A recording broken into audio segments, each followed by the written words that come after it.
السلام علیکم ناظرین، کیسے ہیں آپ؟ امید کرتا ہوں آپ سب خیریت سے ہوں گے۔ ہماری آج کی ویڈیو کا موضوع ہے بکریوں میں ڈی ورمنگ کتنے عرصے بعد کروانی چاہیے۔ جیسا کہ آپ کو معلوم ہے کہ ڈی ورمنگ جانوروں کی صحت کے لیے سب سے اہم چیز ہے۔ جب آپ فارم میں باہر سے جانور لے کر آتے ہیں تو سب سے اہم مرحلہ جو ہوتا ہے ان کی ڈی ورمنگ کا ہوتا ہے، کیونکہ آپ نے جانور مختلف جگہوں سے اکٹھے کیے ہوتے ہیں تو ہر جانور کی صحت مختلف ہوتی ہے۔ آپ نے سب سے پہلے کرنا کیا ہوتا ہے کہ جانور کے کھروں کو صاف کریں، یعنی چونے کے پانی میں جو جانوروں کے کھر ڈبوئیں، اور اس کے علاوہ ان کو سکن کے انجیکشن لازمی لگوائیں تاکہ اگر ان کے جسم پر چچڑیاں ہیں یا جوئیں وغیرہ ہیں تو وہ ختم ہو سکیں۔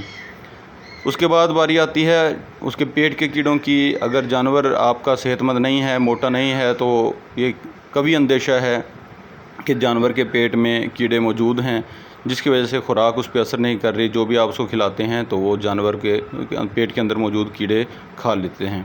اس لیے جب آپ فارم پہ جانور لے کے آتے ہیں تو 3-4 دن کے اندر اندر کوشش کریں کہ اس کو پیٹ کے کیڑوں کی دوائی لازمی دیں۔ پیٹ کے کیڑوں کی دوائی جانور کے وزن کے حساب سے دی جاتی ہے۔ عام طور پہ 5 cc جانور کے لیے، بکری کے لیے کافی ہوتی ہے، اور اگر آپ اس کو 4 سے 5 دن کے بعد ریپیٹ کرتے ہیں تو اس کے بعد دوبارہ پیٹ میں کیڑے ہونے کے چانسز جو ہیں وہ تقریباً ختم ہو جاتے ہیں، بہت کم رہ جاتے ہیں۔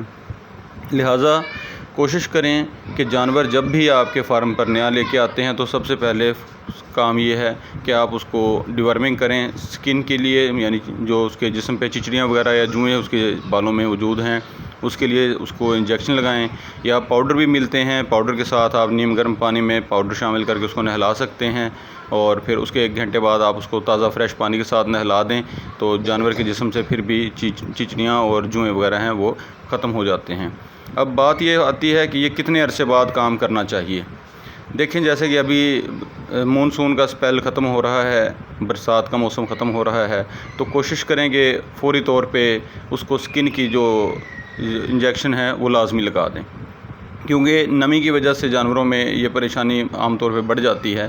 اور روٹین میں اگر آپ بات کریں تو ہر 3 ماہ کے بعد یہ عمل کرنا ضروری ہے تاکہ جانور آپ کا صحت مند رہے، فربا رہے۔ آپ خود دیکھ لیں کہ جسم پہ اگر جانور کے جوئیں وغیرہ ہوں گی تو وہ کتنا بے چین رہے گا، وہ ایکٹیو نہیں رہے گا، صحت مند نہیں رہے گا۔ اور پیٹ کے کیڑوں میں بھی اگر اس کے پیٹ میں کیڑے موجود ہوں گے تو وہ ایکٹیو نہیں رہے گا، اس کے اوپر خوراک اثر نہیں کرے گی اور وہ پریشان رہے گا۔ اس لیے اگر آپ جانوروں کی روٹین میں ڈی ورمنگ کرتے ہیں، ان کے جسم سے کیڑے وغیرہ جو ہیں وہ ختم کر دیتے ہیں، تو آپ کا جانور خوش بھی رہے گا، تندرست بھی رہے گا، اچھا کھائے پیے گا، اور وہ تمام کھانا پینا جو ہے اس کی صحت کو لگے گا بھی، اور انشاءاللہ آپ کو رزلٹ بھی بہترین ملے گا۔ چینل کو سبسکرائب کریں، ویڈیو کو لائک ضرور کریں اور شیئر کریں۔ شکریہ۔